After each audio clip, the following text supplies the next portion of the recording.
Francis, I'd like you to talk more about the current state of the Africa Continental Free Trade Area Agreement in Nigeria. How far have we gone? Moving towards submitting the instrument of ratification to the AU. Um, in addition to that, we are going ahead with defining our national strategy for AfCFTA.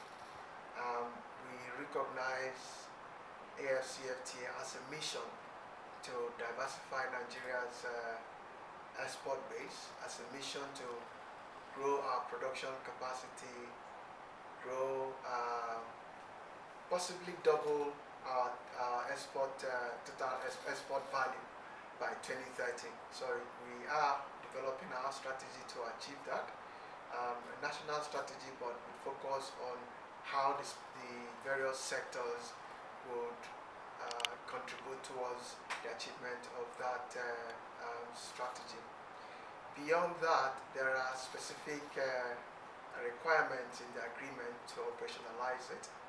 And by the way, the negotiations remain ongoing to try to finalize the outstanding areas in terms of rules of origin, defining the documentation that will accompany the products and what have you.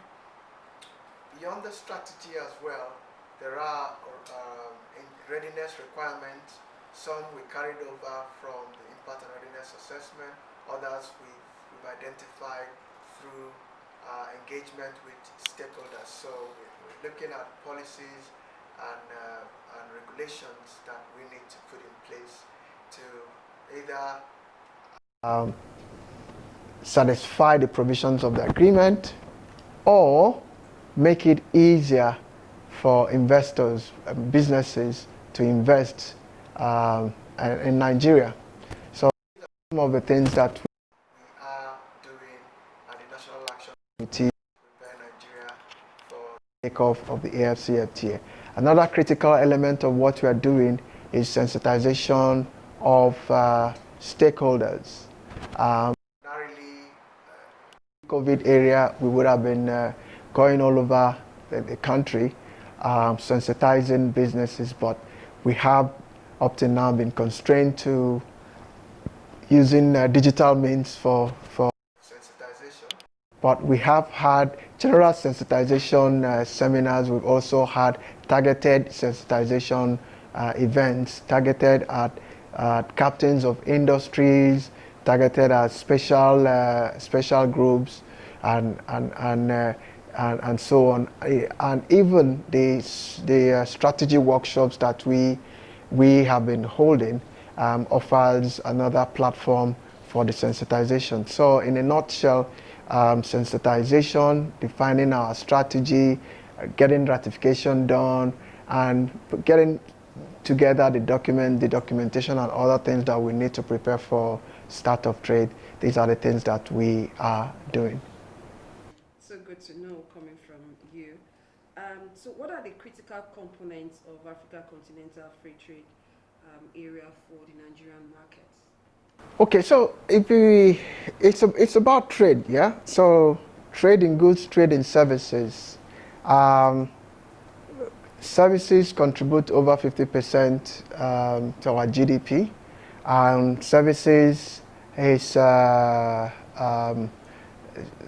Services are not don't so much require the kind of logistics infrastructure and power like goods manufacturing and so on. So services provide a major opportunity for Nigeria. Digital services is even more attractive. One, because the future of the world is digital. And digital is an area where we have built significant capacity in some areas, be it e-commerce or fintech. We have Nigerian companies leading in a number of these areas. But beyond that, we've got in transportation, we've got Nigerian businesses operating in the sub-region. and across Africa as well. So, and business services, Nigeria has the opportunity to be the hub for business services, be it legal services. So there are 4 languages in Africa, 4 official languages of the AU: English, French, Arabic, and Portuguese. And really, with our population, we have the opportunity to pretty much make Nigeria the hub for services, for business services of all sorts. Beyond the services, you've got goods, trading goods. The key thing is there are already areas where we have significant competitive advantage. Oil and gas is one, cement is another, and there are areas where we are growing. We have there are other growth areas. Fertilizer is another, and so on. I can go on and on, but there are areas really in trade in goods where Nigeria is ripe for expansion to Africa. I can't not forget financial services. This is a sector that has been pushing into Africa for a while now and continue to push into Africa.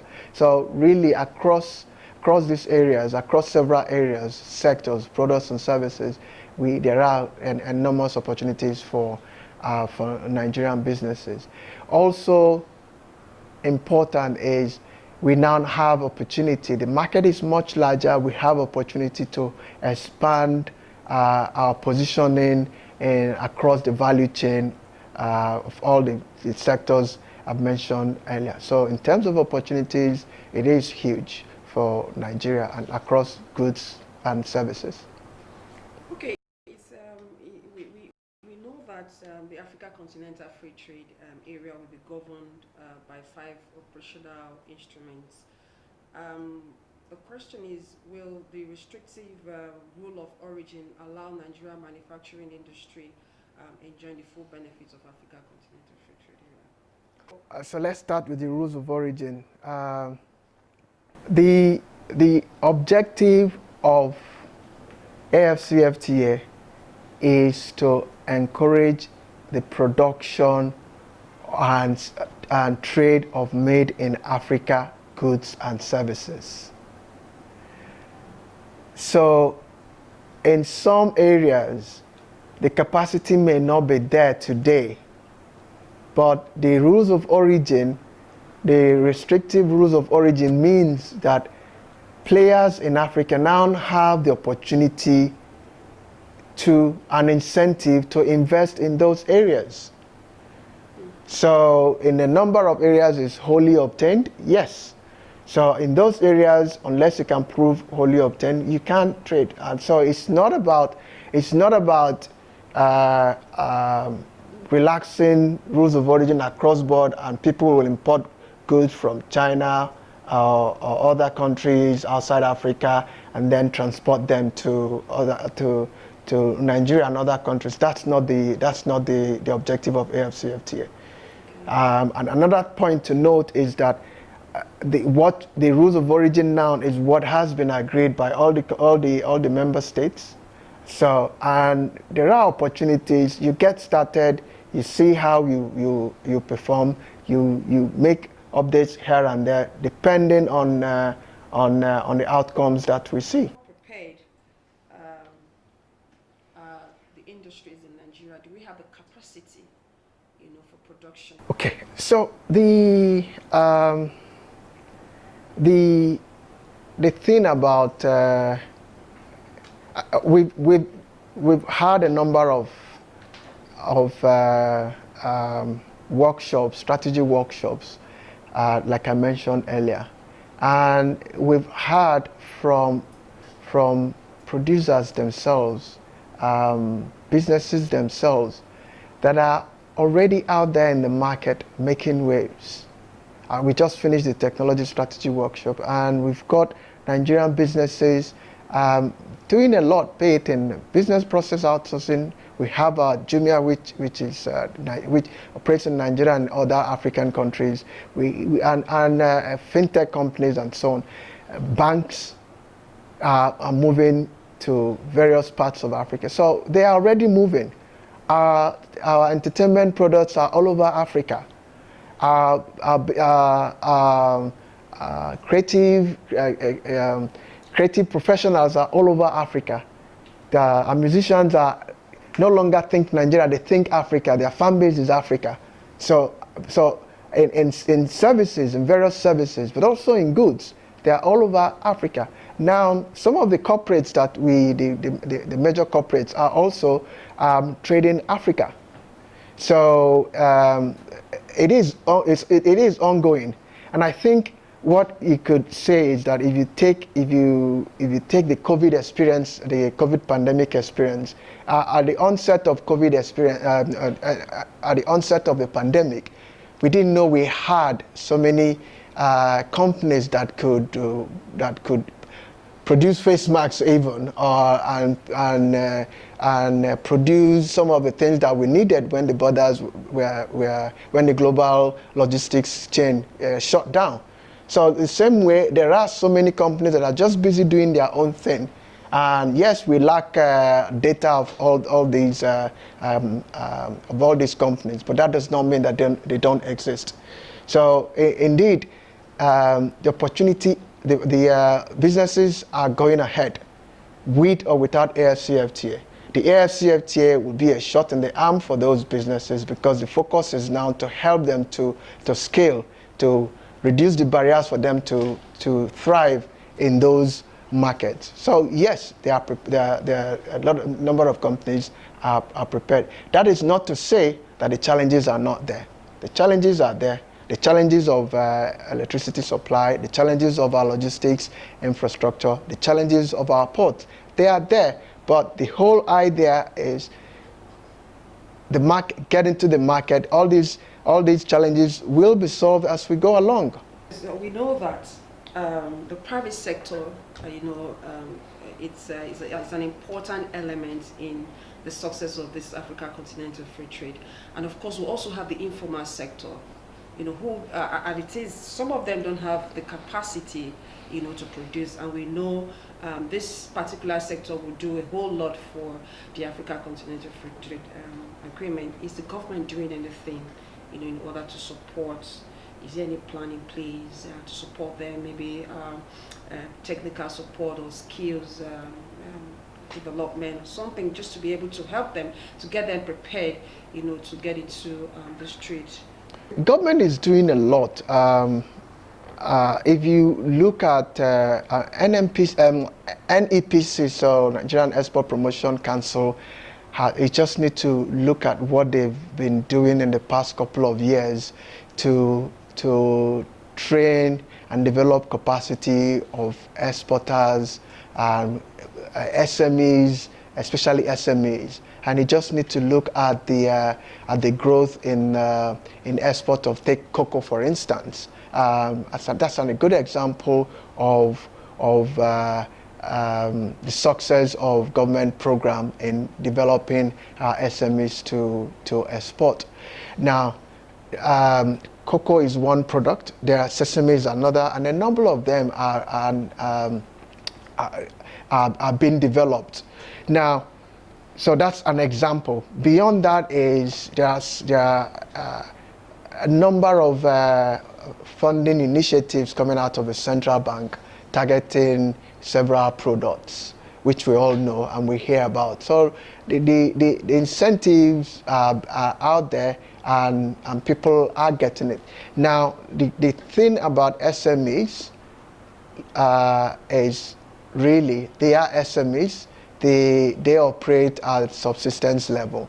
So even the ability to take the support that they need is a challenge, and to get them to export, they need to meet the standards. They need to meet all. It will take time. things we are doing at the National Action Committee is looking at how do we aggregate these SMEs and channel them to larger corporates with the capacity to take on export trade.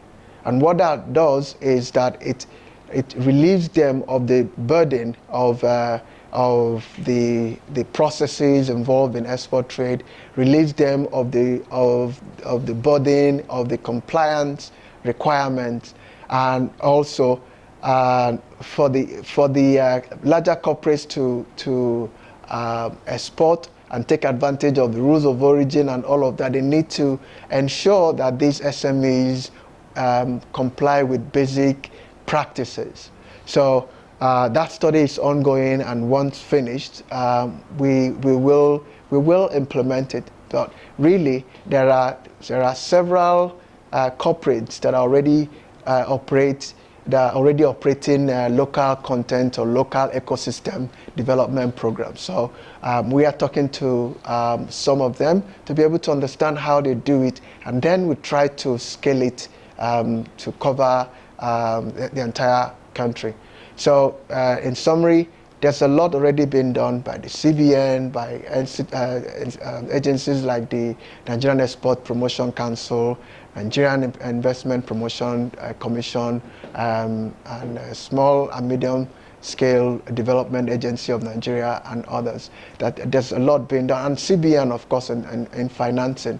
And now we are also now providing information specific to AfCFTA and trying to understand how best to aggregate the SMEs to focus on export. Thank you.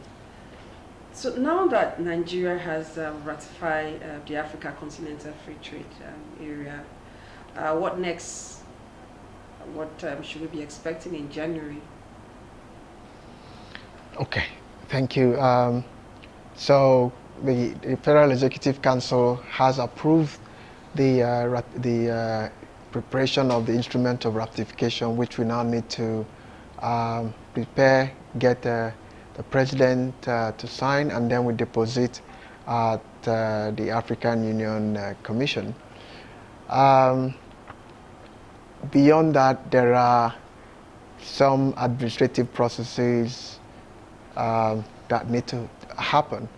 One is submission of the offers, because we are a customs union, ECOWAS customs union. It has to be an ECOWAS offer of tariff concessions, so which determines which products will be liberalized and which one will not be liberalized. That's for trade in goods. We have something similar for trade in services. The discussions on rules of origin is still ongoing. So all these will need to be tidied up. As of this week, the conversations on the documentation to accompany the products took place. So there are a number of administrative processes to operationalize the AfCFTA. Like I mentioned earlier, we are fine-tuning our strategy, our national strategy for the AfCFTA. We have identified some specific readiness programs. For instance, establishment of a trade remedies authority, which we've started working on. We have identified the certification of Nigerian businesses to global standards, and we're working closely with Standards Organization of Nigeria to get that started, so we can grow the number of Nigerian businesses that can trade, that will have no difficulty in exporting their products to not just African countries but to the globe. Beyond that, we continue with the other readiness interventions, the trade facilitation. There are a number of trade facilitation action points. which we retain the trade facilitation roadmap developed under WTO, which contains activities at domestic level, regional and global level, which are essentially the same thing that we need to do to prepare for AfCFTA. That is ongoing, and it's being run by the Ministry of Industry, Trade and Investment. So there are a number of interventions that are ongoing, and of course, the initiatives on power are ongoing. The initiatives on roads are all ongoing. What we will try to do, or what we are trying to do with the strategy, is to focus on specific ones, especially those that run through the trade corridors, and also will try to ensure that the roads go from the farm gates or the factory gates and the production clusters to the agreement itself. The conversations will continue at regional and continental level in the areas of customs cooperation. So making sure that the committees that will make sure that the procedures for smooth importation and exportation takes place seamlessly, and have protocols to react when they don't. So there are all sorts of things that that we are going and will continue. So really, start of trade in January is the first step, but a lot will continue, a lot of fine-tuning, a lot of conclusion of what's already going on will continue to happen after 1st of January 2021. You did mention ensuring that we have good roads and all that in communities. Now, talking about the farmers, we know a lot of them have their farm produce and all that ready for buyers, and sometimes they have problems of having off-takers. So is the government doing anything about this, to be able to support them, apart from just opening up the roads? How do they get off-takers to move their products or to also patronize them? So I mentioned earlier a study that that is ongoing, the SMEs aggregation program, which is essentially how do we get the SMEs to, how do we connect the SMEs to larger corporates or off-takers that can take off and then process locally or export to African countries.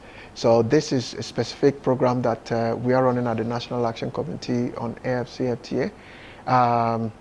That is one.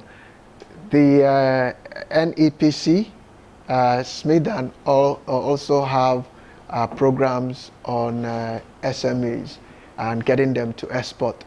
They've been involved in export promotion, taking SMEs, specific SME companies, to various trade programs around the world, not just in Africa. So all these are ongoing and will continue to take place, and in fact will be intensified with the AfCFTA, as you would notice with more demand for more activities with the AfCFTA really.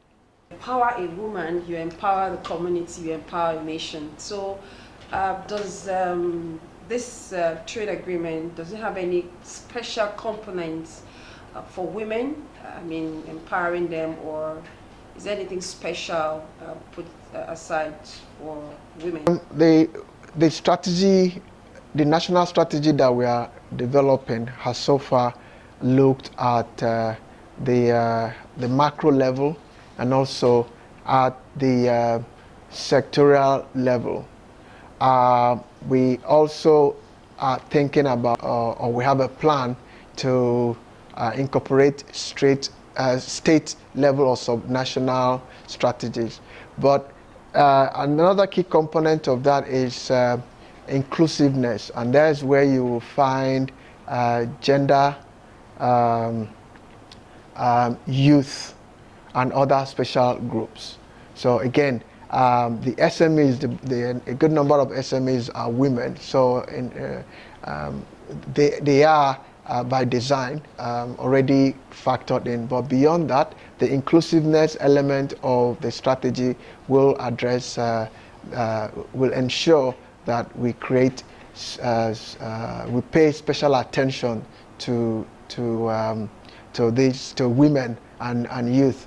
And in fact, in terms of the strategy workshops we've been holding, we started with agriculture, which is an area where a lot of Nigerians, in fact, the highest job creating sector in Nigeria, and that employs a lot of women as well. Then the next one that we focus is the technology sector, digital technology, and because we have a lot of our youth operating in that space, so we